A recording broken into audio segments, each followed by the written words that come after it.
إن الحمد لله نحمده ونستعينه ونستغفره ونعوذ بالله من شرور أنفسنا ومن سيئات أعمالنا من يهده الله فلا مضل له ومن يضلل فلا هادي له أشهد أن لا إله إلا الله وحده لا شريك له وأشهد أن محمدا عبده ورسوله الذي لا نبي ولا رسول بعده اللهم صل وسلم وبارك على محمد وعلى آله وصحبه ومن والاه فيا أيها الحاضرون أوصيكم ونفسي بتقوى الله فقد فاز المتقون كما قال الله تعالى في القرآن الكريم أعوذ بالله من الشيطان الرجيم يا أيها الذين آمنوا اتقوا الله حق تقاته ولا تموتن إلا وأنتم مسلمون وقال رسول الله صلى الله عليه وسلم في حديثه اتق الله حيثما كنت وأتبع السيئة الحسنة تمحها وخالق الناس بخلق حسن صدق الله العظيم وصدق رسول الله الكريم. Hadirin sidang jamaah Jumat yang dimuliakan Allah Subhanahu wa taala. Mari kita bersyukur kepada Allah Subhanahu wa taala yang telah menganugerahkan nikmat iman dan Islam serta berbagai macam kenikmatan yang selama ini sudah Allah berikan kepada kita. Salawat dan salam kita mohonkan kepada Allah atas junjungan kita Nabiullah Muhammad sallallahu alaihi wasallam, Nabi akhir zaman yang kita harapkan di yaumil akhir nanti kita mendapatkan syafaat dari beliau. Selanjutnya melalui mimbar khutbah kali ini khotib mengingatkan kepada diri khotib dan juga kepada jamaah sekalian, mari kita jadikan kesempatan yang Allah berikan kepada kita untuk bisa meningkatkan kualitas iman dan takwa kita kepada Allah Subhanahu wa taala. Dengan meningkatkan iman, insyaallah dengan iman yang baik yang benar itulah Allah akan menjanjikan kenikmatan yang tiada tara, yaitu surganya Allah Subhanahu wa taala. Pun demikian dengan takwa menjadi tolak ukur kemuliaan seseorang di mata Allah Subhanahu wa taala. Allah mengingatkan kepada kita semuanya, inna akramakum indallahi atqakum. Sesungguhnya orang yang paling mulia di penglihatan Allah adalah orang yang paling bertakwa kepada Allah Subhanahu wa taala. Untuk itu Allah Subhanahu wa taala mewasiatkan kepada kita, fatazawwadu fa inna khairaz zadi taqwa. Dan carilah bekal, dan bekal terbaik untuk kita bawa kembali kepada Allah adalah takwa kepada Allah Subhanahu wa taala. Para ulama sering mendefinisikan takwa dengan mentaati perintahnya dan menjauhi segala larangannya. Maka segala perintah Allah yang kita laksanakan hakikatnya adalah amalan menuju derajat takwa. Apapun larangan yang Allah sampaikan dan Rasulnya ajarkan kepada kita, kalau itu kita tinggalkan dengan niat mendapatkan ridha Allah Subhanahu wa taala, maka itu adalah hakikat takwa. Maka Rasulullah sallallahu alaihi wasallam mengingatkan kepada kita semua, ittaqillaha haitsuma kunta. Bertakwalah kalian di mana saja kalian berada. Wa atbi'is sayyi'atal hasanata tamhuha. Ikuti perbuatan salahmu dengan perbuatan baik, karena perbuatan baik itu bisa menghapuskan kesalahan kita. Ini memberikan pengertian kepada kita, orang beriman, orang bertakwa bukanlah orang yang tidak pernah melakukan kesalahan.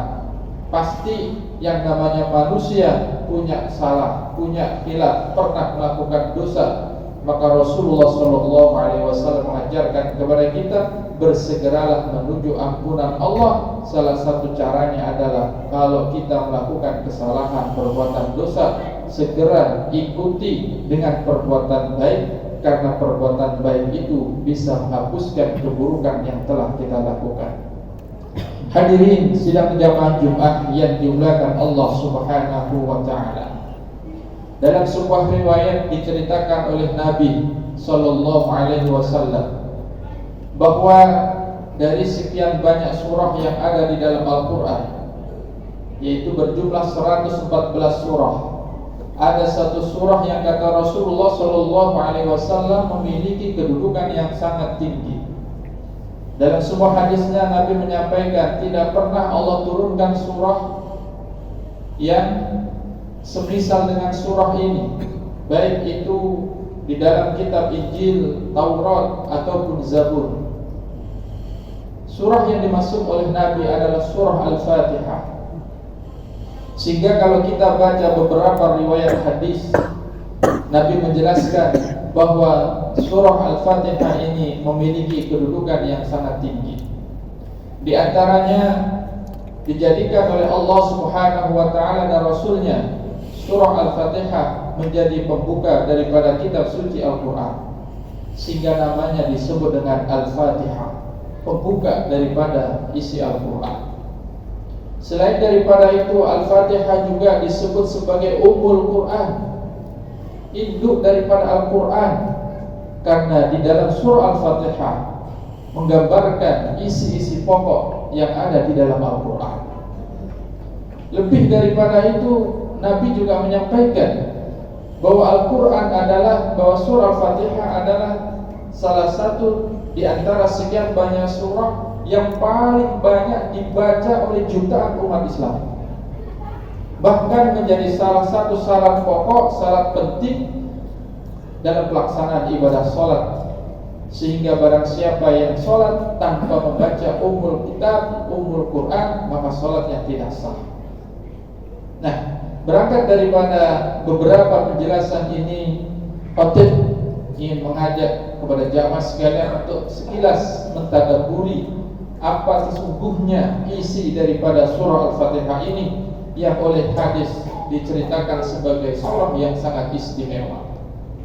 Jamaah sekalian yang dimuliakan oleh Allah Subhanahu wa taala, kalau kita kaji isi daripada surah Al-Fatihah, setidak-tidaknya dalam surah Al-Fatihah ini membahas dua tema besar.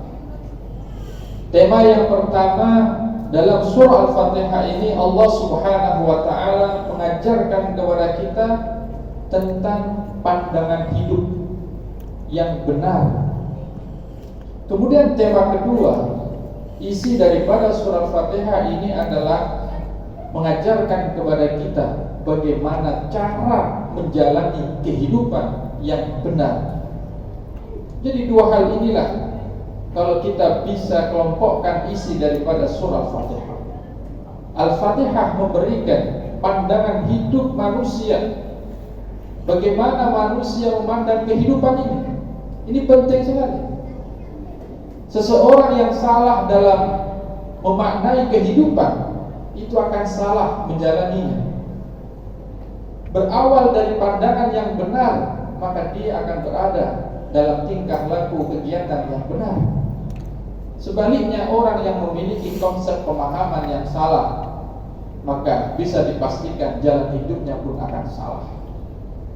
Nah, pandangan hidup apa yang diajarkan oleh Allah dalam surah Al-Fatihah?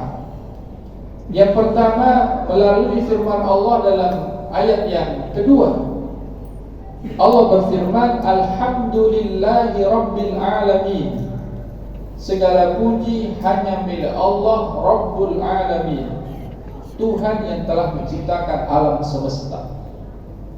Ini mengajarkan kepada kita bahwa alam yang begitu luas ini adalah diciptakan oleh Allah Subhanahu wa taala. Termasuk di dalam alam itu adalah manusia dan juga jin. Adalah makhluk yang diciptakan oleh Allah Subhanahu wa taala. Kalau ada makhluk, berarti ada khaliq, ada yang menciptakan. Ini konsep dasar yang harus diyakini dan dipahami oleh setiap manusia, bahwa alam yang begitu luas ini adalah ciptaan Allah, termasuk diri kita. Kita ini adalah makhluk. Makhluk itu artinya apa? Sesuatu yang diciptakan. Kalau ada sesuatu yang diciptakan, pasti ada yang menciptakan. Maka dengan akal sehat sesungguhnya manusia mampu mengatakan bahwa alam ini pasti ada yang mengaturnya. Karena tidak mungkin alam yang begitu luasnya, begitu indahnya ada dengan sendirinya. Tidak mungkin. Akal sehat pasti mengatakan masjid ini berdiri kokoh seperti ini, tidak mungkin berdiri sendiri. Pasti ada yang membangunnya. Tidak mungkin pasir, batu, semen, air berkompromi jadi seperti ini. Tidak mungkin. Pasti ada yang mendesainnya, ada yang membangunnya. Itu akal sehat. Begitupun dengan alam yang begitu indah, begitu luas ini, tentu ada yang menciptakan. Pertanyaannya, siapa yang menciptakan itu? Surah Al-Fatihah memberikan penegasan kepada kita. Kita memuji nama Allah yang Maha Agung. Alhamdulillahi Rabbil Alamin. Segala puji hanya milik Allah yang telah menciptakan alam semesta ini. Jamaah sekalian yang dimuliakan oleh Allah Subhanahu wa taala. Pandangan hidup yang kedua dari kata-kata Rabbul Alamin, kalau kita buka tafsir, kata Rabbun itu tidak hanya maknanya menciptakan, tapi kata Rabb itu juga punya makna sebagai pengatur. Allah lah yang menciptakan, Allah juga yang mengatur alam ini. Sehingga setiap hari kita bisa saksikan matahari terbit dari timur, terbenam di barat. Ada siang, ada malam. Ada berjuta benda-benda angkasa di luar sana, teratur. Coba kalau tidak teratur, kiamat kita akan berbenturan benda-benda yang sangat besar itu, mengakibatkan kehancuran alam ini. Dan itu nanti ada tiba masanya, memang sengaja Allah hancurkan.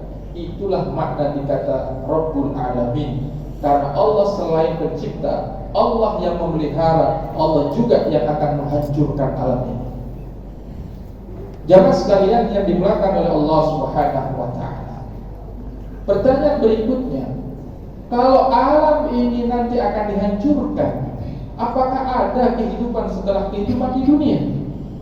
Maka dijawab di ayat berikutnya, Maliki Yaumiddin.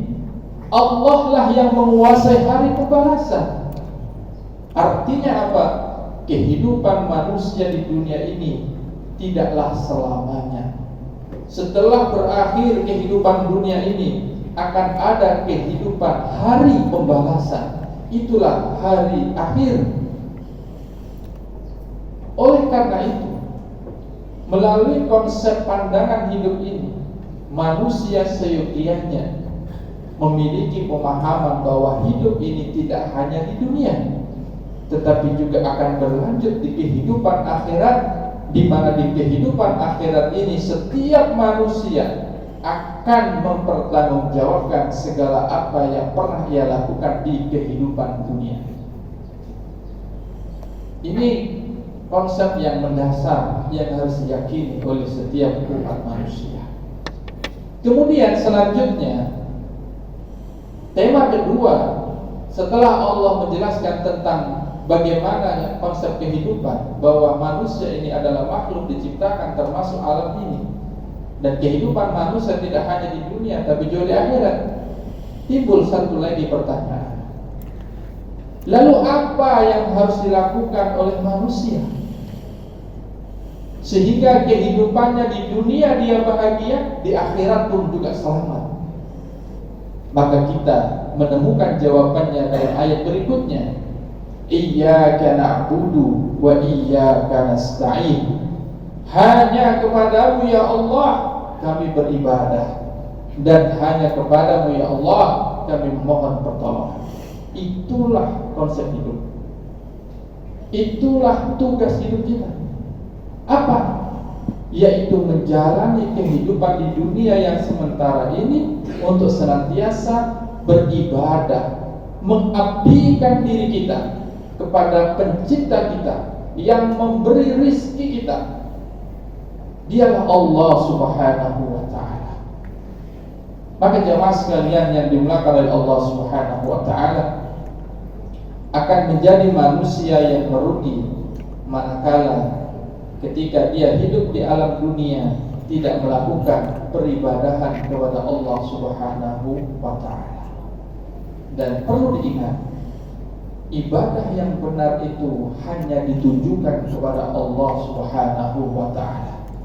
Banyak umat manusia melakukan penyembahan di dunia ini, tapi tidak semua manusia memberikan penyembahannya itu kepada zat yang maha tinggi, yaitu Allah Subhanahu wa ta'ala. Maka ibadah yang benar adalah ibadah yang ditujukan hanya kepada Allah Subhanahu wa ta'ala. Dan itulah tugas pokok kita sebagai umat manusia, sebagaimana firman Allah Subhanahu wa ta'ala, "Wa ma khalaqtul jinna wal insa illa liya'budun." Dan tidaklah aku ciptakan jin dan manusia melainkan agar jin dan manusia itu semuanya tunduk beribadah kepada Allah Subhanahu wa ta'ala.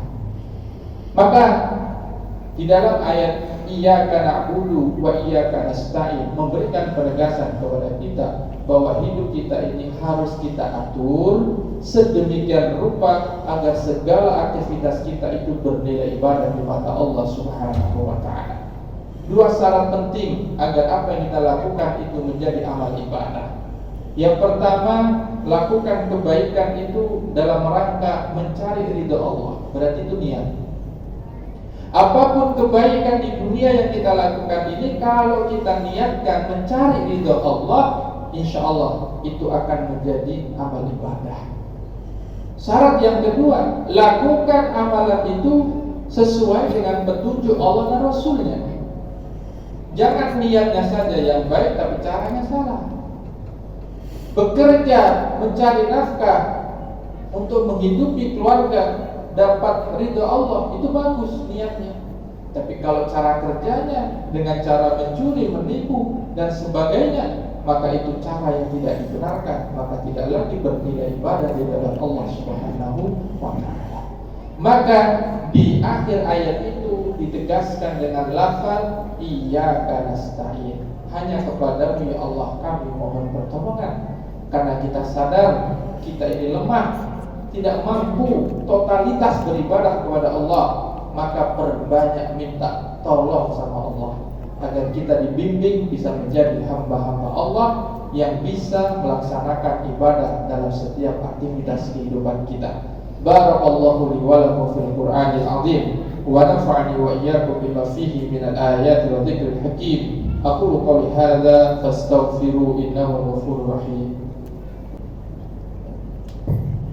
Innal hamdalillah nahmaduhu wa nasta'inuhu wa nastaghfiruh wa na'udzu billahi min shururi anfusina wa sayyiati a'malina may yahdihillahu fala mudilla lahu wa may yudlil fala hadiya lahu.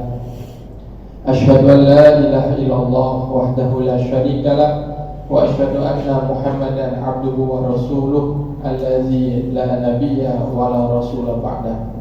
Hadirin sidang jamaah Jumat yang dimuliakan Allah Subhanahu wa ta'ala, di khutbah yang kedua ini khatib sekali lagi mengajak kepada diri khatib dan juga kepada jamaah sekalian, mari kita jaga iman yang sudah ada di dalam hati kita, kemudian perteguh bahwa hidup kita di dunia ini adalah dalam rangka mengabdi beribadah kepada Allah Subhanahu wa ta'ala, yang semua itu nanti akan diberikan pertanggungjawabannya di hadapan Allah Subhanahu wa ta'ala. Maka ketika kita membaca surah Al-Fatihah, hayati doa-doa yang kita mintakan kepada Allah dalam surah itu. Di antaranya kita senantiasa berdoa kepada Allah, ihdinas siratal mustaqim, ya Allah berikan aku jalan yang lurus, tunjukkan aku jalan yang lurus.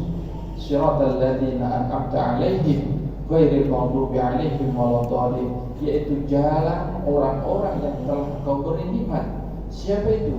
Para nabi, siddiqin, wasyuhada, wassalihin. Itulah jalan orang-orang yang telah diberikan nikmat dari Allah Subhanahu wa taala. Pada akhirnya mari kita berdoa kepada Allah Subhanahu wa taala agar Allah senantiasa memberikan hidayah dan taufiknya kepada kita sehingga kita bisa menjalankan tugas pokok kita sebagai hamba Allah, yaitu beribadah kepadanya. A'udzu billahi minasyaitonir rajim. Bismillahirrahmanirrahim. Innallaha wa malaikatahu yusholluna 'alan nabi ya ayyuhalladzina amanu shallu 'alaihi wa sallimu taslima. Allahumma shalli wa sallim wa barik 'ala Muhammad wa 'ala alihi wa ashabihi ajma'in. Allahumma ighfir lil muslimina wal muslimat wal mu'minina wal mu'minat al ahya'i minhum wal amwat innaka sami'un qaribun mujibud da'wati ya qadiyal hajat. Rabbana zalamna anfusana wa illam taghfir lana wa tarhamna lanakunanna minal khasirin. Allahumma arinal haqqa haqqan warzuqna ittiba'ahu wa arinal batila batila warzuqna ijtinabah. Allahumma inna nas'aluka al-huda wat-tuqa wal-'afafa wal-ghina. Rabbana hab lana min azwajina wa dhurriyyatina qurrata a'yun waj'alna lil muttaqina imama. Rabbana atina fid dunya hasanah wa fil akhirati hasanah wa qina 'adzabannar. Subhana rabbika rabbil 'izzati 'amma yasifun wa salamun 'alal mursalin walhamdulillahi rabbil alamin. Ibadallah, inna Allah ya'muru bil 'adli wal ihsan wa ita'i dzil qurba wa yanha 'anil fahsya'i wal munkari wal baghi ya'idukum la'allakum tadhakkarun wa la dzikrullahi akbar. Aqim shalah.